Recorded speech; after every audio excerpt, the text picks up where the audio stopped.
Good morning students, मैं संजीत सिंह पवार। मैं आज आपको सेकंड चैप्टर में अगला जो टॉपिक है एक्यूरेसी, उसके बारे में पढ़ाऊंगा कि एक्यूरेसी क्या होती है।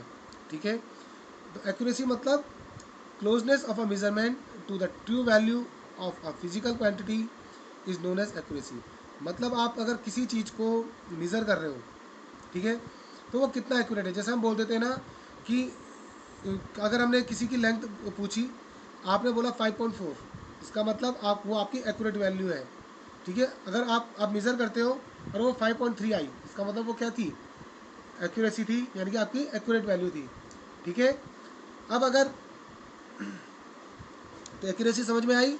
एक्यूरेसी होती है क्लोजनेस ऑफ अ मेजरमेंट, कि आप उस जो वैल्यू ट्रू वैल्यू थी, जो वैल्यू थी उसके कितना क्लोज हो, वो आपकी एक्यूरेसी हो जाएगी।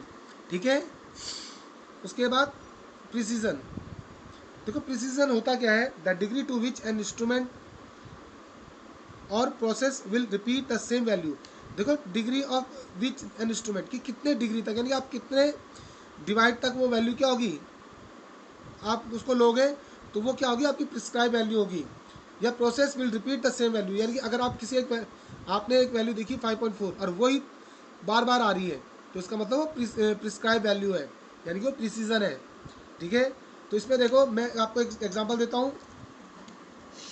5.4 मैंने बोला और आपकी वैल्यू आई 5.3।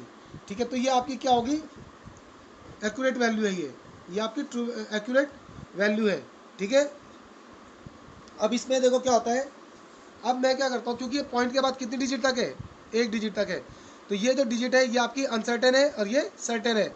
यानी कि अगर किसी वैल्यू को मेज़र करते हो तो वो ये तो आएगी आएगी, लेकिन इसमें अनसर्टेनिटी आ जाएगी, यानी कि +-1 या 2 हो सकता है, या ये 5.2 या 5.3 या उससे ऊपर 5.5 5.6 ऐसा करके आ सकती है। ठीक है, तो चेंज होगा इस वाली वैल्यू पे होगा, इधर वाली वैल्यू जो ये वैल्यू आपकी ये फिक्स आएगी। ठीक है, अगर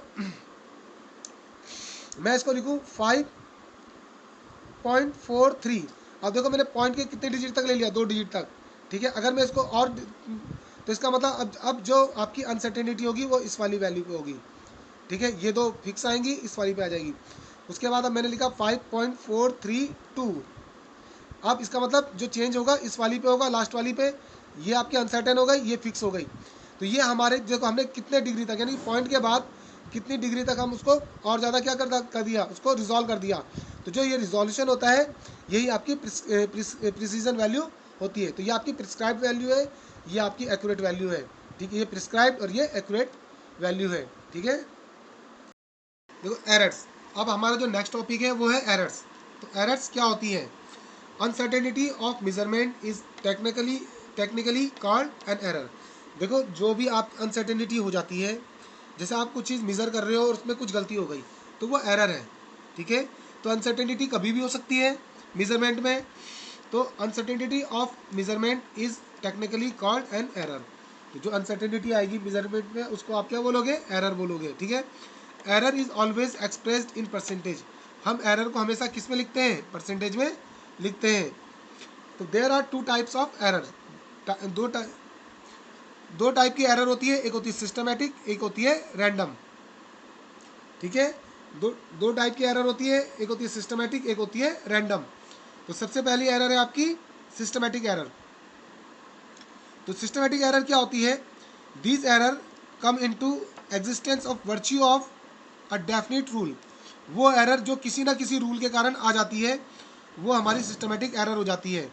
ठीक है, these error come into existence of virtue of a definite rule.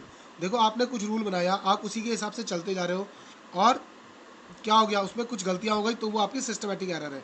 ठीक है, जैसे आपने कहा, आपने एक कोई डंडी ली, आपने कहा वो 1 मीटर की है, और आप उससे क्या करते जा रहे हो, मीज़र करते जा रहे हो, उस रॉड से आप मीज़र कर रहे हो। अब बाद में पता चला वो 95 की थी, तो वो एरर आएगी। आपने तो एक रूल बना के चला कि वो उतने की है, लेकिन जब वो नापा गया, मीज़र किया गया, वो कम थी, तो इसका मतलब आपकी एरर आनी ही आनी है। तो वो होती है आपकी सिस्टमेटिक एरर। ठीक है, अब सिस्टमेटिक एरर के भी टाइप होते हैं बच्चों। जो आपकी सिस्टमेटिक एरर है उसमें जो पहली एरर है वो है इंस्ट्रूमेंटल एरर।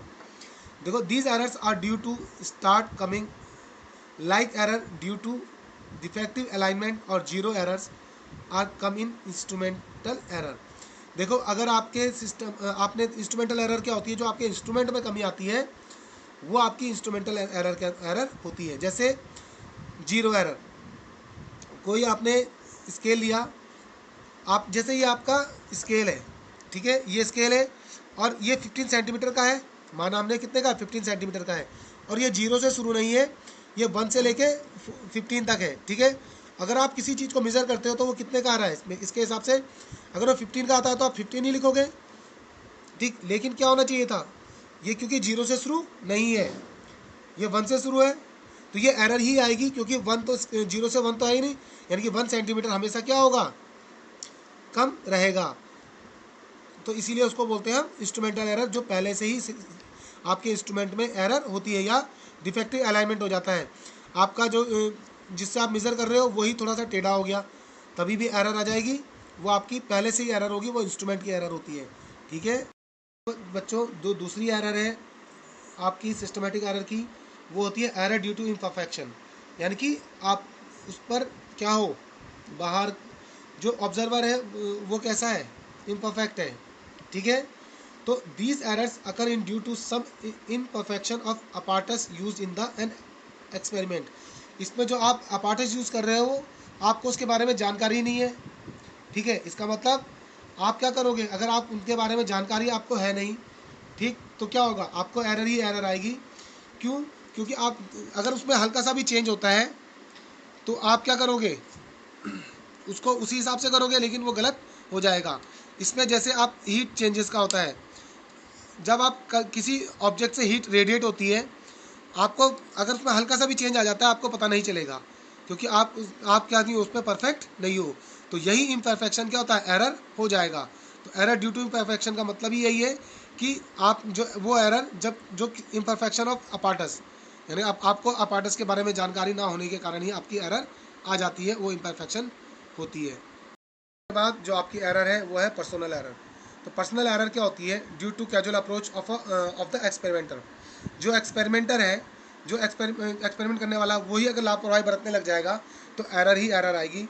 या तो अगर उसने क्या करा, जैसे किसी चीज़ को सेट करना था, ठीक है, कोई सिस्टम है, आप उसको सेट कर रहे हो और आपने उसको अच्छे तरीके से सेट नहीं किया, आपने उसको कैजुअली क्या कर दिया, सेट कर दिया कि हो जाएगा, तो वो होता नहीं है, उसमें क्या हो जाती है, एरर हो जाती है। तो ये जो कैजुअल अप्रोच होती है एक्सपेरिमेंटर की, इसी को हम क्या बोलते हैं, पर्सनल एरर बोल देते हैं। उसके बाद हमारी जो सेकंड एरर आती है, तो ये तीन जो मैंने आपको बताई कौन कौन सी, पहली थी इंस्ट्रूमेंटल एरर, दूसरी थी एरर ड्यू टू इम्परफेक्शन और तीसरी थी पर्सनल एरर। ये तीनों सिस्टमेटिक एरर होती है, ठीक है। उसके बाद आपकी आती है रैंडम एरर। रैंडम एरर क्या होती है, this error arise due to, देखो ये एरर कब कब हो सकती है, पहला small change in the condition of experiment. अब बाहर क्या होता है, एक्सपेरिमेंट में क्या हो जाए, हल्का सा ही चेंज हो जाए, एक्सपेरिमेंट में आपको नहीं पता है वो चेंज हो रहा है, लेकिन बाहर वो चेंजेस हो गए, तो उसको आप क्या बोलते हो, आप रैंडम एरर बोलोगे।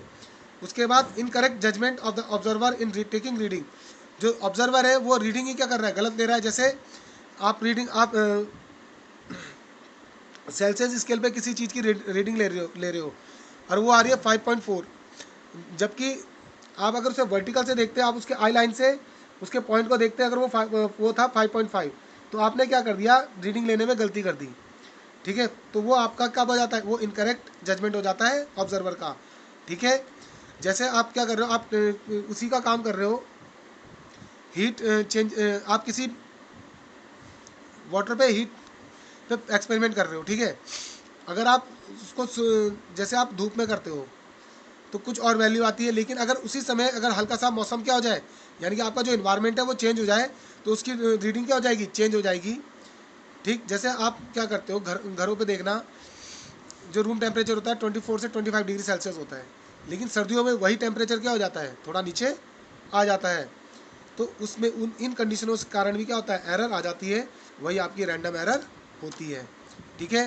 रैंडम एरर को हम देखो दूर कैसे करते हैं, हम क्या करेंगे, बहुत सारे एक्सपेरिमेंट एक साथ कर लेंगे, ठीक है, 7-8 एक्सपेरिमेंट करेंगे और उस एक्सपेरिमेंट को करने के बाद उनका मीन निकालेंगे, जो मीन आएगा वही आपकी ट्रू वैल्यू हो जाएगी, ठीक है। तो वो आपकी क्या हो जाएगी, वैल्यू हो जाएगी, रैंडम एरर उससे दूर हो जाएगी। तो बच्चों अब है absolute error. Absolute error, absolute error क्या होती है, the difference between true value and measured value. जो ट्रू वैल्यू और मेजर्ड वैल्यू के बीच का जो डिफरेंस होता है उसको हम क्या बोलते हैं, एब्सोल्यूट एरर बोलते हैं। तो delta x i equals to x i minus x bar, ये आपको तब ज़्यादा अच्छे से समझ में आएगा जब हम इसका न्यूमेरिकल करेंगे, ठीक है। तो रिजल्ट ऑफ मेजरमेंट, देखो जो मेजरमेंट होता है तो वो कैसा आता है, वो आता है एक्स बार प्लस माइनस डेल्टा एक्स। उसमें जो एरर आती है, जैसे मैंने आपको बोला था ना 5.4, अब इसमें प्लस माइनस 1 की गलती आ रही है, यानी कि ये जो वैल्यू है आपकी अनसर्टेन है, तो उसमें कितने की, मैंने कहा +1, यानी कि ये कितना आ सकती है, 5.3 आ सकती है या 5.5 आ सकती है। तो एक ज़्यादा हो सकती है, एक कम हो सकती है, यही रिजल्ट ऑफ मेजरमेंट में आता है। उसके बाद रिलेटिव एरर, रिलेटिव एरर क्या होती है, delta x r equals to delta x bar upon x bar, ठीक है। तो इसमें इससे इसको डिवाइड कर देंगे तो आपकी क्या आ जाएगी, रिलेटिव एरर आ जाएगी। उसके बाद आती है परसेंटेज एरर। तो परसेंटेज एरर क्या होती है, delta x r into percent equal to, देखो जो आपकी रिलेटिव एरर आई थी उस पर 100 की मल्टीप्लाई कर देना, आपकी परसेंटेज एरर आ जाएगी, ठीक है।